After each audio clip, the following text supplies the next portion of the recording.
So, meron po ba sa inyo ang feeling stuck, yung parang hopeless feeling sa inyong situation, yung tipong parang meron kayong gustong baguhin sa inyong mga sarili o sa aspeto ng inyong buhay, pero for some reason or many reason ay nahihirapan kayo na magbago? Kasi ako po personally, even though I'm already a Christian, nakakilala sa Panginoon, marami pa rin pong aspeto sa buhay ko ang inaayos ng Lord at marami pa rin areas sa buhay ko na talagang nag-i-struggle ako. And I found comfort to the fact na alam ko na hindi lang po ako yung nag-iisa na may mga pinagdadaanan, and alam ko po rin na kanya-kanya tayong merong mga struggles or pinagdadaanan. Kaya naman po, huwag po kayong mag-alala dahil hindi po tayo nag-iisa na lumalaban dito sa kung anumang pinagdadaanan natin. Ako po kasi bilang Kristiyano, gusto ko po kasing makapaglingkod or mabigay yung best ko sa kung ano mang ginagawa ko, hindi lang bukod sa mga ministry or sa church. Syempre, gusto ko ring mabigay yung best ko sa personal kong buhay, sa aking trabaho, sa aking career, at sa relationships. And hindi po may iwasan kasi na lahat naman po tayo hindi perfect, diba? And ayun nga po, dahil nga patuloy tayong lumalapit sa Lord kasi kailangan natin ng grace niya because we're all imperfect, and yun nga, pumapasok dun yung grace na lang din ng Lord kung bakit nagagawa nating makapag-show up sa maraming bagay. Ito po ako katulad nito, grace na lang din po ng Lord na nagagawa ko pong makapag-share sa inyo ngayon. Ako po kasi naniniwala na hindi kaloob ng Lord sa atin yung patuloy tayong maging stuck, maging hopeless, o patuloy na maghirap dahil we are created in His image, sabi po yun sa Bible, and naniniwala ko na ang will niya sa atin ay makita tayo magtagumpay sa kung anumang larangan or career or sa pamilya natin, relationships. Gusto niya, makita niya na we're victorious because we're His children. Humans as we are, all of us are creatures of habits. So alam naman po natin, di ba, pag sinabing habits, yun yung mga nakagawian lagi. So sabi nga rin po sa definition ng habit, a habit begins when you repeat a behavior enough times, it creates an unconscious pattern, or in other words, it becomes second nature. And each day, we are either reinforcing those old habits or forming new ones. So according po sa definition, bawat araw, dalawa lang yung pinatutunguhan ng mga small habits natin eh. Yun nga, it's either pinagpapatuloy natin yung magagandang habits natin or patuloy tayo nagiging worst dun sa ating mga bad habits. Kasi meron tayong free will, meron tayong choice, at yung mga choices pala natin yun ay nakaka-apekto dun sa mga habits na na-form natin. Many of us found ourselves not fully doing our best or full potential because of our unhealthy habits. Alam niyo po ba that we are defined by our small habits na bunga rin ng mga small decisions na ginagawa natin araw-araw. So, yung sinabi mo kanina kasi meron tayong free will na binigay sa atin ng Lord. So, kung ano tayo ngayon ay bunga yon ng mga habits na na-form natin gradually. Kumbaga, itong total sum of our being is because of those small tiny habits na araw-araw natin ginagawa. Na minsan, marami sa atin nga wala tayong awareness dun sa mga habits na yon. Kaya patuloy tayong nagtataka na, bakit kaya ganito pa rin yung buhay ko? Parang walang pagbabago. Kasi wala tayong kamalayan pala na ito yung problema na kailangan nating baguhin inside yung mga dapat nating baguhin. Pero ito nga po din mabuti na lang po naging Kristiyano tayo, nakakilala tayo sa Lord, kasi dito rin po pumapasok na bukod dun sa sarili mo na babaguhin mo, kakailanganin mo rin ng suporta ng Lord. Pero ito nga rin po yung pinaka-problema natin sa modernong panahon ngayon, at alam naman po natin that we are already living in a digital fast-paced life kung saan talagang marami sa atin ay addicted na sa social media. Kumbaga, hindi na tayo mabubuhay nang hindi hawak yung mga cellphone natin. Di ultimo mga bata, meron ng cellphones, at talaga namang naging habit na natin yung pag-check ng social media mayat maya kasi we're all curious of the updates. So dito pa lang nakikita na natin yung hindrance dun sa growth natin bilang isang Kristiyano at bilang isang tao. I don't know if you're all familiar dun sa documentary ng Netflix na The Social Dilemma, kung saan tinalakay po doon ng mga developers ng mga technologies na yun talagang dinedevelop nilang apps ay talagang nakaka-addict. Ay nga po, meron akong nabasang libro about Hook, kung saan, yun nga, merong mga companies, tech companies today na talagang sinasadya nilang mag-design ng mga produkto or ng mga applications kung saan ma-addict tayo. So, nakakatakot po kung iisipin natin, no? Pero, on the bright side naman, alam naman po natin na may advantage pa rin ang social media. Katulad dito ngayon, nakakapag-connect tayo sa isa't isa, nakakapag-share tayo ng word, ng encouragement sa isa't isa by social media. But, ayun nga din, papasok yung choice kasi natin, di ba? Na kung paano natin gagamitin itong mga ganitong tools sa growth natin. Kasi, it's either it will result a bad habit or a good habit. Pero wag po kayong mag-alala dahil ito ang good news. Naniniwala ako na alam ng Lord noon pa mang simulang ginawa niya tong buong creation. Alam niya na darating yung humanity sa ganitong pace kung saan talamak ang technology. Kaya naman noon pa man sinulat niya na sa kanyang banal na salita yung mga instructions kung paano tayo mabubuhay. Kasi alam naman po natin na yung Bible talagang yun yung talagang instruction sa atin kung paano tayo mamuhay ng pleasing according sa kagustuhan or will ng Panginoon sa buhay natin. At ayun nga din po, meron pa ring pag-asa para sa ating lahat na makatakas or maka-break free dun sa ating mga negative patterns. Because yun nga, sabi ko, we are creatures of habits.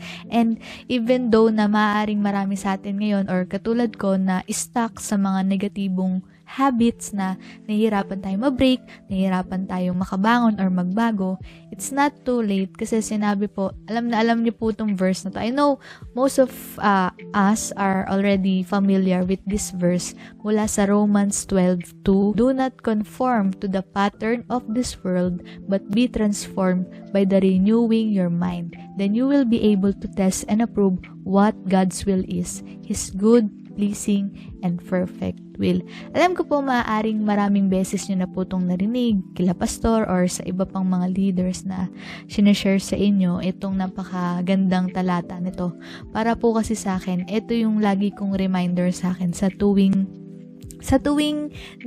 na-feeling stuck ako sa situation ko. Kung minsan kasi kapag masyado nang nagiging common or palagi nating naririnig, kumbaga take for granted natin minsan yung mga sinishare sa atin na yung akala natin yung madali na yan, gets ko na yan eh. Parang Romans 12:2, parang di ba po may mga ganung pagkakataon. Pero dahil nga tao lang din po tayo, prone po sa atin na madaling makalimot, kaya naman po patuloy tayong laging pinapaalahanan, laging merong mga ganitong gawain upang patuloy tayong ma-equip, patuloy tayong ma-remind na kailangan nating idikdik talaga sa utak natin na kailangan natin ng Word of God para sa ating day-to-day living. Kasi po, yung pag-aaral po kasi ng Word, hindi lamang po yan matatagpuan sa simbahan tuwing linggo at upang mas maging matagumpay tayo, mas maging effective tayo, upang mas maging maganda yung buhay natin. Ako po naniniwala at alam ko po maraming mag-agree na kailangan araw-araw nating inaaral yung mga ganitong salita upang patuloy siyang ma-embed sa ating utak, sa ating buhay espiritual. Kasi, sabi nga po, di ba, the battlefield is in the mind. So, ito kasing mind na to, ito yung gustong nakawin sa atin lagi ng enemy. Kaya siya nagke-create ng mga, yun nga, yung mga apps na talagang nakaka-addict, talagang marami dyan, mga games, mga sugal. It's all designed that way to make us all addicted. At para hindi tayo makapag-focus dun sa mga higher truths. Kasi, tao tayo, nakikita lang natin yung mga physical senses, nakikita lang natin yung mga kung ano yung stimulating sa 5 senses natin, yung mga pelikula. And then, kaya natatabunan yung mga importanteng bagay katulad nito. So, balik po tayo dun sa Romans 12:2. Ito lang po yung tatalakayin natin ngayong hapon na to. At patuloy tayong i-remind ng Lord na ito yung kailangan nating balik-balikan upang magkaroon tayo ng kalayaan mula dun sa mga patterns kung saan hindi tayo makalaya. Kasi kung minsan po, nandun na tayo sa part na na kahit sabihin natin nakakilala ka na, nagtataka ka, bakit nandito pa rin ako, no? Kasi maraming pagkakataon na akala natin isang iglap lang tayo pwedeng ayusin, pero it's a big and long process para magkaroon ng change. Pero yun nga po, no, wag po tayong ma-discourage kasi nga, patuloy lang po tayong kumapit sa mga promises at sa salita ng Lord. So, ito pong instruction na to mula sa Romans 12:2. So, isa-isahin po natin, no? So, how can we break patterns based dito sa Romans 12:2? So, himay-himayin natin, no? So, una kasi, di ba sinabi, do not conform to the patterns of this world. Pag sinabi kasing conform, di ba, sa Tagalog yun yung, wag daw tayong makiayon, wag tayong basta-basta nag-agree sa kung anong pattern ng mundong ito. Kasi bilang Kristiyano, unang-una, we are called to be set apart. Kumbaga, pag nakakilala ka na talaga, yung totoong nakakilala ka, alam mo na hindi ka na kaparehas ng mga katulad ng ibang tao. And, ayun nga, marami kasi sa atin, no, sinusunod lang kung ano yung nasa uso, kung ano yung ginagawa ng iba.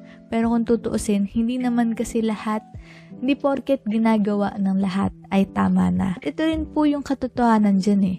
The pattern of this world is ungodly because its ruler is Satan. Sabi po yun sa 2 Corinthians chapter 4 verse 4 kung saan, ayun nga, si Satan, siya yung ruler ng world nito sa kasalukuyan. But na talagang binulag niya yung mga kaisipan ng mga unbelievers. So, para sa atin, huwag tayong matakot doon, no, bilang mga mananampalataya. Kasi 'di ba, he who is in me is greater than he who is in the world. Pag talagang maalam ka or equipped ka sa mga salita ng Lord, hindi ka basta-basta mabubuwag. So, mahirap kasi meron kasi tayong culture na FOMO na tinatawag na fear of missing out. Yun po yung parang natatakot ka na hindi ka makasabay sa uso, natatakot ka na ma-miss out mo kung ano ba yung ginagawa ng mga friends mo. Kasi 'di ba, ang human nature kasi gusto natin lagi, kung ano yung uso, meron din tayo, kung ano yung ginagawa ng iba, ginagawa din natin. So, first instruction is do not conform to the patterns of this world. So, yun yung unang instruction kung paano ba natin mabibreak yung mga patterns na meron tayo. Like, for example, kung isa sa mga negative patterns mo or yung habits mo is patuloy kang addicted sa panonood ng mga, sabihin natin, mga palabas, mga Korean drama, iwasan na natin hanggat maaari yung ma-addict sa mga ganun. Kasi yun yung ginagawa ng marami, di ba? And, yun nga pwede, yung context kasi ng Romans 12:2. Si Pablo kasi, di ba, ina-urge na tayo na ialay yung buhay natin sa Lord na pleasing and holy. And in order for us to do that, kailangan natin tong, huwag tayong makiayon sa mundo at i-transform yung mind natin. So, pangalawa nga, yung sinabi, di ba, but be transformed by the renewing of mind. So, ito talaga yung pinaka-key kung paano mabibreak yung pattern by renewing your mind. So, paano ba natin mare-renew yung mind natin? So, una kasi, di ba, parang meron tayong mga old knowledge, mga old ideas. So, una kasi kailangan nating iwanan yun eh. I-let go yun. Kumbaga sa kailangan nating i-flush. Kumbaga sa computer, kailangan nating i-delete.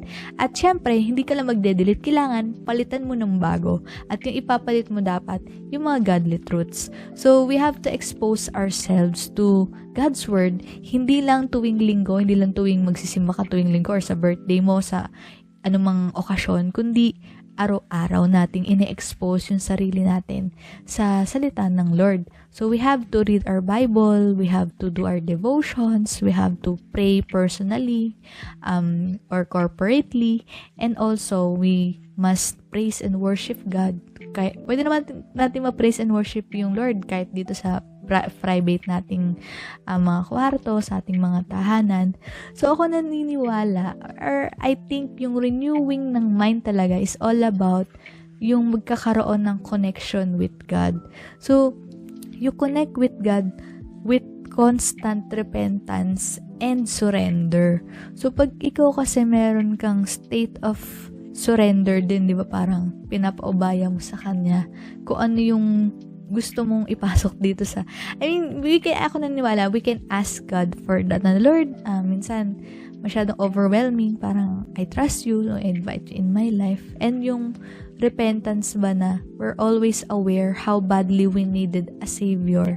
Na at the end of the day, no matter how we think or feel that we are good, parang lahat tayo mag-fall short. Wala talagang matuwid sa paningin ng Diyos. So, pag meron tayo awareness na ganun, automatic, di ba? Parang meron ka ng awareness, okay, I needed to do these things like yung pagbababad sa salita ng Diyos. Kasi, alam natin sa sarili, may awareness na kailangan mo. So, unfortunately, many of us, even though nasa Kristiyano na tayo, madali tayong makalimot. Kaya naman na-appreciate ko na kaya pala tayo inaalagaan ng mga pastors natin, kaya tayo pinapaalahanan ng mga leaders natin. Kasi human nature natin yung mag-wander away. Di ba? Parang mga tupa. Talagang human nature din natin na madaling makalimot na. Sa ngayon, sasabihin sa atin na ganito, tapos kinabukasan, iba na yung pag-iisip natin. So, marami kasing tao na gano'n, no? Madaling magbago yung mga isip. At isa rin po yun sa dapat nating iwasan, yung pagbabago-bago ng isip. Kumbaga, pag sinabi mong oo ka dapat sa Lord. Pag sinabi mong hindi. Kumbaga, meron kang paninindigan sa mga salita mo. And sadly, napansin ko nga po sa younger generation ngayon, and actually, even in my age group, parang nahihirapan yung bagong generation na manindigan sa kung anong decisions nila sa buhay nila. It's also part of the negative patterns, no? And we have to avoid that. And I appreciate na lagi akong nare-review pag nakakalimot ako ng ganun. So, isa din pala yun sa kahalagahan kung bakit tayo nagpapaalaga sa mga pastors, kasi wala kasing ibang nakakakita nung minsan, no? Most of the time pala, walang nakakakita ng negative patterns natin, kundi kailangan merong outside perspective. So, yun din yung truth. Most of us, walang awareness sa kung anong dapat baguhin or mas i-improve sa atin. How does this verse apply to breaking bad habits? So, napakalaki. Dun pa nga lang po sa renewing your mind, nandun na siya mostly. But, ito nga din po yung mga practical steps na pwede kong i-share sa inyo. So, una po, we have to begin with prayer. Kung saan, kailangan, pwede mong itanong sa Lord na, Lord, ano po ba yung dapat pang baguhin or mas ayusin sa buhay ko? Kasi ayun nga, sabi ko nga na marami sa atin, walang awareness. Marami sa atin kasi, lumaki kasi tayo na ganun. Laging excuse yun ng mga tao, di ba? Pag meron silang hindi magandang pag-ugal, ganito kasi ako noon pa man. Parang, tanggapin nyo ako ganun. Di ba po may mga ganong dahilan, di ba? Pero kung ikaw talaga gusto mong mas maging kalugod-lugod, no? Mas maging pleasing, yan sinabi dun sa verse na upang mas maging dun sa kaloob ng Diyos or yung God's will. Para mas ma-please natin yung Lord, we have to be humble to admit that we need to figure out, or we have to have an awareness that we must change for the better, that we must live God's best. Kasi, tanongin natin sarili natin, ito bang buhay ko ngayon? Ito na ba yung God's best ko ngayon? No? So, parang, kapag di mo nasagot, parang, feeling ko kasi hindi ka humble pag sinabi mo, God's best ko na to. Kasi, parang, di ba, we must strive to live for excellence. So, kumaga sa bagay na yun, kailangan, mas mag-dream pa tayo na mas may improve pa tayo. But anyway nga, balik po tayo sa prayer. Aside nga po dun sa yun, for example, na-ask mo na sa Lord, ako naniniwala na tutulungan ka ng Holy Spirit na i-reveal sa'yo Minsan, dadating yung sagot na may mga tao na magsasabi sa'yo or may magpo-point out na ganito, ganyan. Or minsan, by the grace of Lord, ikaw mismo magkakaroon ng awareness. Yung parang biglang out of nowhere, marirealize, ganito pala ako, ganito, kailangan baguhin ko siya. And sa prayer, di ba sabi nga po, everything begins or starts with prayer. So, you can pray na for the guidance na paano mo siya babaguhin kasi isa din yun sa crucial step Yung next step, paano? Parang, the next question is how? Lalo pa kung nakondisyon ka ng ganyan. Kung yung pattern mo na yan or yung habits mo na yan, kumbaga nung bata ka pa, yan ka na, di ba? Kailangan pag-pray natin na kasi naniniwala po ako na hindi lang din naman po tao yung mag-aayos sa atin. I mean, naniniwala po ako dun sa yung Lord talaga yung mas magta-touch sa'yo na magbago ka. Kasi minsan, marami sa atin marahil naghihintay din ng ibang tao ang kumilos para sa buhay nila. Huwag naman po laging ganun na maghihintay tayo ng ibang tao na ayos sa atin. So, kailangan magkaroon tayo ng pagnanais na yung Lord mismo yung kumilos sa buhay na, yung Lord mismo yung humipo sa puso't isipan natin. And we can achieve that by asking Him in prayer. So, sinabi naman po diba sa Mark 11:24 na kapag pinag-pray mo na, maniwala tayo na nasagot na or nakuha na natin yung pinanalangin natin. Next po, after ng prayer, kailangan natin ng intentional actions. Sabi nila, it takes 21 days para daw makapag-form ka ng bagong habit. Pero depende rin po yun eh. And I think ang key po talaga dito para talaga mas mag-form yung healthy habits ay consistency. So if you decided that you want to run every day or jog every day, kailangan araw-araw, intentional kang babangon, intentional kang ididisiplin yung katawan mo o sarili mo na ma-achieve yung goal na yun. Kasi baka mamaya, 'di ba, nag-pray ka lang tapos parang hindi mo rin nilakaran, 'di ba?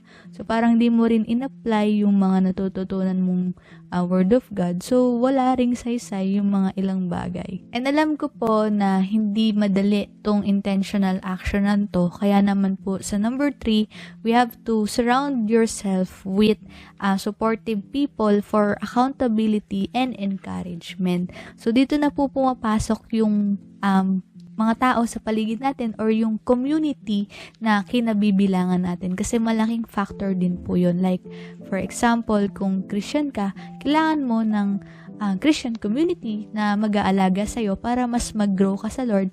Or, for example nga, gusto mong maging runner or jogger, maghanap ka ng healthy running community kung saan mas matututo ka kung paano madisiplina yung sarili mo. Kasi, kailangan din natin ng accountability no? Parang, pag nag-decide tayo na babaguhin natin yung self natin, kailangan parang, meron nakakita sa atin, like, I mentioned earlier na mahirap kasi na pag ikaw lang mag-isa, kumbaga marami kang blind spot. So at least when you're surrounded with different people, especially yung mga mas wiser sa'yo or mas may alam sa'yo, nakikita nila kung ano yung mas dapat mong i-improve.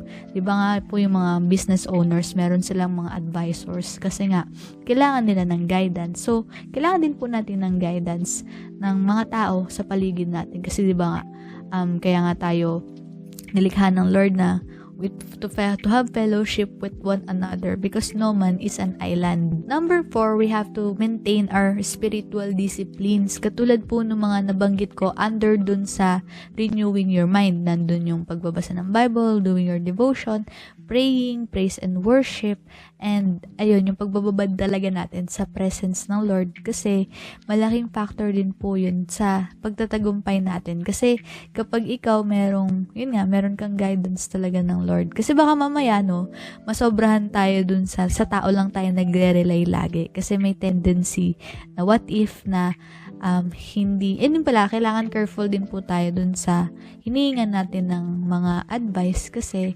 maaring sila parang contaminated sila ng pattern ng world, no? So, we have to make sure na yung hihinga natin ng advice ay hindi contaminated. Yun lang yung term. Pero, ay nga po,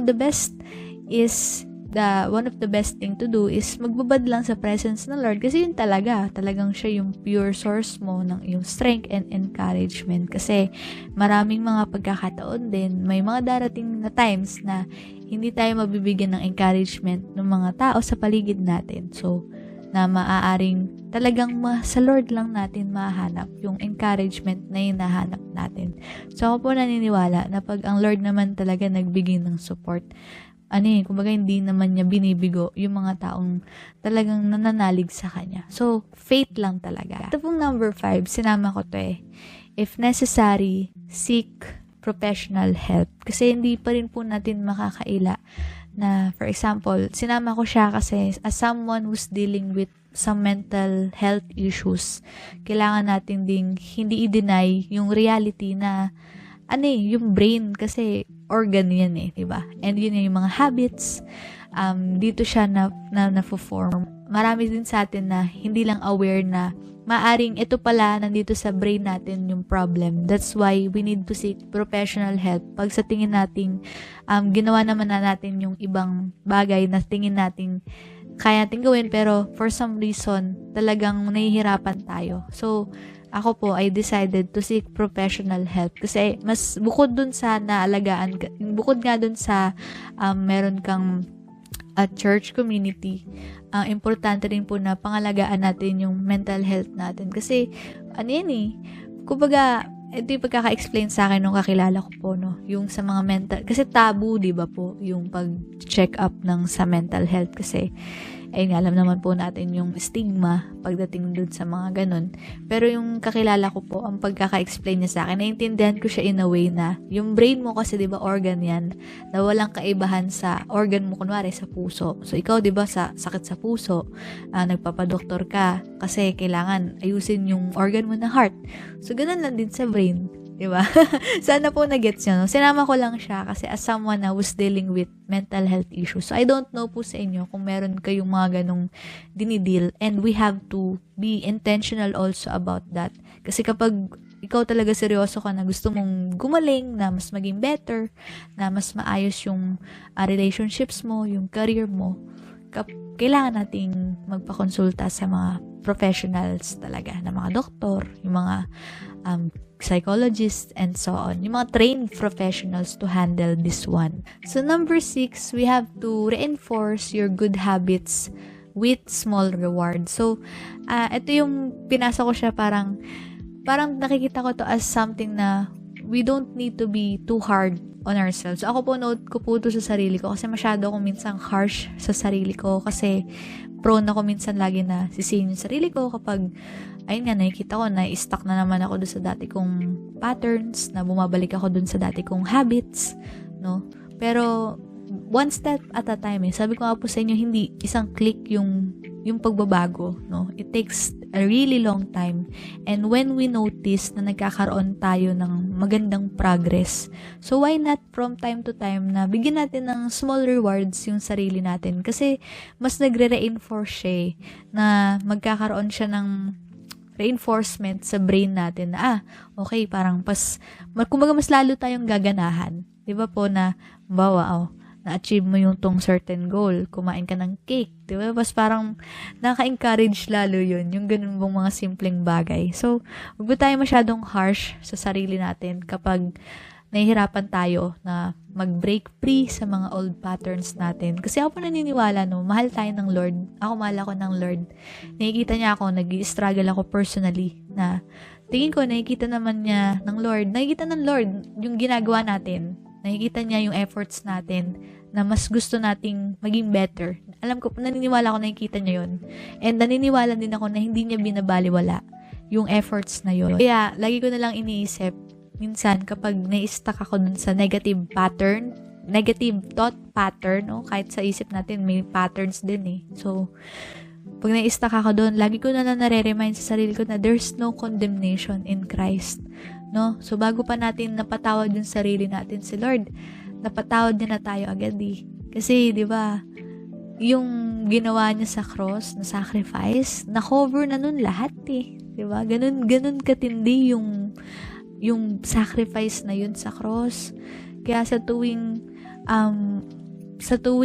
nai-stuck ako dun sa negative pattern, na tumitigil ako para i-remind yung sarili ko, yung cross, binabalikan ko yung cross na, Lord, ikaw lang sapat yung ginawa mong sacrifice. So, hindi ko na kailangan din masyadong i-burden yung sarili ko sa tuwing pumapalya ko. Kasi, from time to time, even though we think we're doing our best, even though madidisappoint tayo pag hindi natin nakuha yung support na kailangan natin, na encouragement natin. Kasi, most of the time, nakatingin tayo, nakadepende tayo sa tao, sa nakikita natin, unfortunately. Pero ang Lord, yung pagmamahal niya, lagi niyang i-remind sa'yo. Minsan, hindi mo na kailangan mag-perform, hindi mo na kailangan patunayan sarili mo. Kasi, yun sapat ka na Pero ikaw bilang anak ng Diyos, bilang nagmamahal sa Kanya, syempre gusto mong ipakita yung effort mo sa Kanya na, Lord, mahal kita, kaya gusto kong gawin yung best ko para sa'yo, kaya Kaya ini-improve ko, sinusubukan ko na i-break yung pattern. So, alam ko po, marami sa atin ganun na napufrustrate na tayo. Yung iba, sa sobrang frustration nila, nag-give up na sila sa pagbabago. May mga mindset, wala, hindi na ako magbabago, ganito na talaga ako. No? Marami po sa atin ganun na nag-give up. Pero, kaya nga po kailangan, huwag tayo masyadong harsh sa sarili natin. Kasi pag naging harsh tayo sa sarili natin, mag-give up tayo sa huli. Kaya naman po yun, from time to time, let's reward ourselves with small celebration. It's okay to celebrate our small wins. Diba po? And lastly, no, number 7, sinama ko dito, let's make a gratitude journal.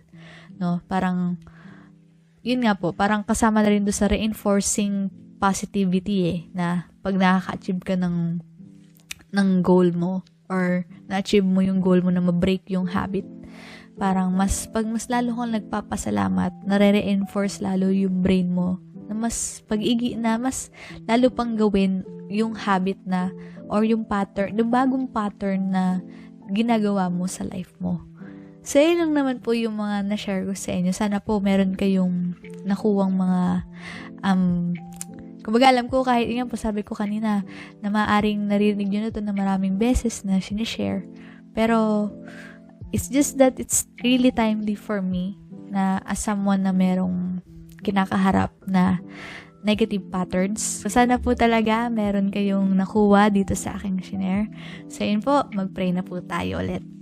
Yes, Lord, maraming salamat po sa napakagandang araw na to, Panginoon. Maraming salamat, Lord, na muli mo sa aming ipinaalala na we must not conform to the pattern of this world and we must constantly renew our minds, Panginoon, upang mas magawa namin, Panginoon, kung ano yung kaloob mo sa buhay namin, Lord God. Maraming salamat sa patuloy mong pagkalingat, pag-alaga, sa pag-support at pag-encourage sa amin, Panginoon, kasi ikaw lang, Lord, yung tangi naming matatakbuhan, masusumbungan, na hindi magbibigo sa amin, Lord God. Maraming salamat po sa lahat ng biyaya na natatanggap namin sa buhay namin, Panginoon. Kaya naman po, wala kaming ibang nais, Lord, kundi ibalik sa iyo lahat ng blessings na natatanggap namin. Hindi lang po bilang obligasyon, kundi dahil sa pag-uumapaw po ng aming pagpapasalamat sa iyo, Panginoon. Lord, patuloy po kaming nananalangin sa inyo na bigyan niyo po kami, Lord, ng patuloy na kalinawan sa direksyon na aming tinatahak. Bigyan niyo po kami, Lord, ng kalakasan na patuloy na maglingkod sa iyo, Lord God. At muli po, tinataas ko sa inyo ang aming mga viewers, Panginoon, na kung nasan man sila ngayon, ay na-receive nila, Panginoon, yung aral na ipinababa mo ngayon, araw na to, Lord God. Maraming salamat din po sa buhay ng mga aming leaders, ang mga pastor na nangangalaga sa buhay namin. At dalangin ko po, Panginoon, na patuloy mo silang bigyan ng kalakasan, Lord God. At maraming salamat po sa buhay nila na talaga namang naglilingkod po sa inyo. Lord, maraming salamat po, Panginoon. We praise you, we honor you. This is all we pray in Jesus' mighty name. Amen and amen. Maraming salamat po ulit. Hanggang sa muli po.